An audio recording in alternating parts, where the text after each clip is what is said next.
Hi everyone, welcome back to my channel. My name is Dani Ferguson, and today I'm going to share with you what I wish I had known when I was diagnosed with Bell's palsy. So I shared my story in a previous video, which I will link.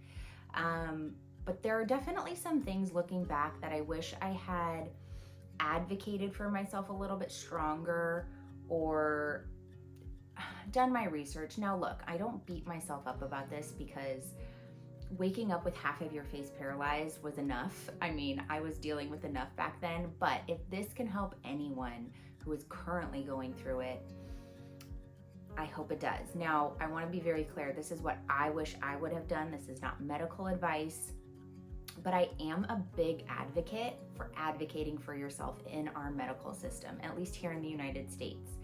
I've had my share of health stories where I have had to really advocate for myself, and if I didn't,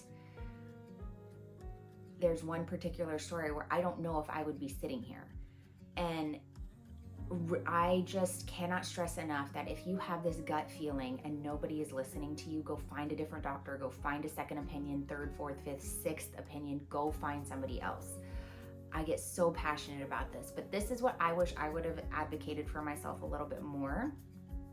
So hopefully it can help you. Now, I was diagnosed with Bell's palsy in August of 2019. It is now 2024. And I did the normal, I went to the doctor, I went to the ER, and they looked at me, they did the facial testing that they do, and they said, yes, you're not having a stroke, thank God, but you do have Bell's palsy. And they gave me an antiviral and a steroid to take and basically sent me on my way and said it should resolve itself within 10 days to 2 months. Sometimes it takes longer, but you'll be fine. That's basically all they said. There was no follow-up, there was no go check with your practitioner, there was none of that. So I did go and I took the antiviral and I took the steroid, and this is where I wish I would have advocated for myself a little bit stronger, because with Bell's palsy, basically what is happening is you have this massive amount of inflammation going on, and this inflammation is crushing this nerve that kind of sits right here inside of your ear canal, like this bony canal, and that inflammation is making that nerve swell, and that bony canal is crushing in on that nerve because there's not enough space for it to swell up without hitting the bone. And that can cause nerve damage. So if you have inflammation going on with that nerve for a long period of time, that dictates the amount of damage that is being done to that nerve. And I was put on steroids for 5 days, and it was a very, very small amount. I remember looking it up, and I want to say it was like 5 or even 0.5 was the dosage. And I just remember intuitively. Now, I'm a very, as far as my health goes, I'm very intuitive with my health, and I like to really listen to my body. And intuitively, I just kept hearing this, like, you need more, you need more, you need to get this inflammation down, you need to get this inflammation down. Now, you can call it intuition, you can call it Holy Spirit, you can call it whatever woo-woo-ness you want, but I just remember this voice saying, you need to get this inflammation down. Now, I had gone to the ER, and I didn't have a primary care doctor. And so I just remember being like, okay, so how am I gonna get more steroids? That sounds so bad. But basically, I requested another round of steroids, and it was denied.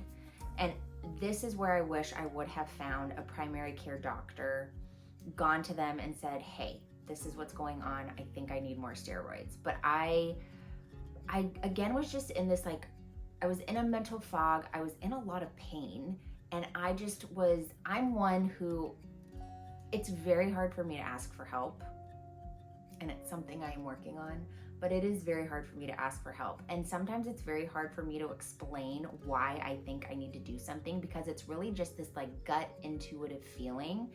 And so, I don't know, looking back, I really wish that I would have gone and advocated for myself to have more steroids. Now, I did go and get IV therapy done because I knew I wanted to get in some good antioxidants, glutathione, vitamin C, all of the things you would typically do, because they had told me, and what I was researching was that it was most likely a virus that had been activated that was causing that inflammation.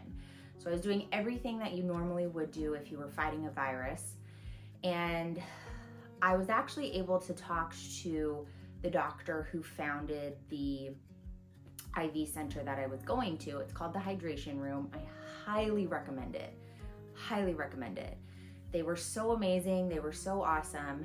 And he actually called me and said like, hey, what's going on?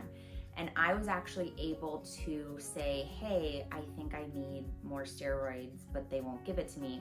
So they were actually able to put some in my IV.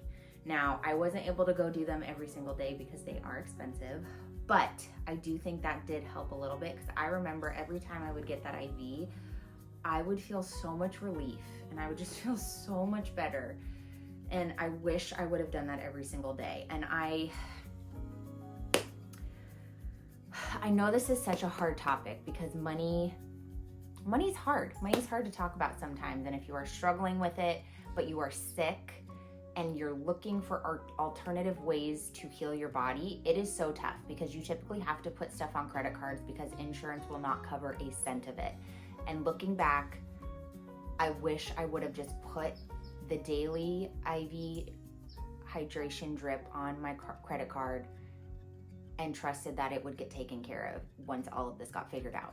That's another thing that I wish I would have done, because those IVs helped me so much. I did high dose vitamin C, glutathione, they did the steroid, they would put in some like pain medicine, like very, very minor. It was like Advil or Tylenol or something like that. What else did they put in there? I believe we did B vitamins.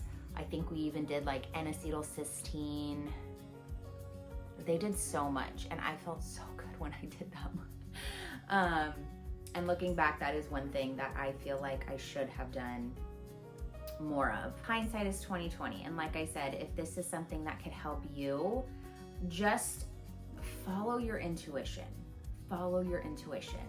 I was lucky enough, I was able to do acupuncture twice a week, which I am really glad that I did. I feel like that not necessarily brought back the function in my face, but really helped to calm my nervous system and give me just this like time to relax and time to really just like sit with myself and just have a quiet moment.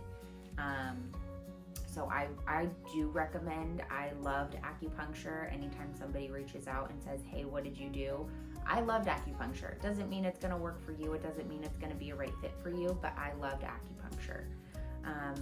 The IV drips are definitely another one. And then I really thought I needed longer steroids to just get that initial inflammation down, because after I had not seen improvements for a few months, I was lucky enough that my mom actually works for somebody who knew a really good neurologist at a very well-known hospital and gave me a recommendation to go see him.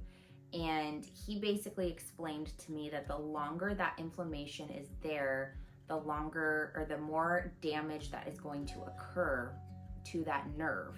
And I believe, and this was a long time ago and I really wish I would have written it down, but I believe he said for every centimeter of damage done to a nerve, it takes about 30 days for that to heal. So every 1 centimeter of damage takes about 30 days to heal. And I felt like my, like right here was just on fire. And so I do believe that I had a lot of inflammation that needed to get taken care of, and it just was there for a long period of time, which is why I didn't see improvement to my facial movements for a good 6 months. And I am glad I went to go see him. He did not recommend that I get an MRI or any scans done. He just said, I don't think we should subject you to that radiation, which I was kind of shocked at when he said that. But yeah, he's like, I don't think you need it. I think you are seeing improvement, though small. That is a good sign that your body is healing. And so yeah, that if that puts your mind at ease, I would say go see a neurologist. I really wasn't, it wasn't on my radar until I didn't start seeing improvements, and I had that recommendation come through. So I would just say, if you don't have somebody who can recommend one, do your research and find a good one. Don't just go to anyone. And I know that can be hard because you have to deal with insurance, and if you have a certain type of insurance, you have to get a recommendation, and don't get me started with the whole rigmarole of our medical system. But I will say there have been some amazing doctors that have helped me along the way, and who knows, maybe one day I can bring them on and have them and interview them for you guys, because there were definitely some gems that have greatly impacted me, and I know that if I ever need help again, I will absolutely go to them, because they get it. And so yeah, basically that's it. There's not too many things that I like totally regret I didn't do, but I feel like they were pretty big things, and really understanding that whole inflammation part of it and really getting that inflammation down, I feel is like number one. Now, usually when you hear inflammation, you go, okay, I need to put ice on it, but don't put ice on your face.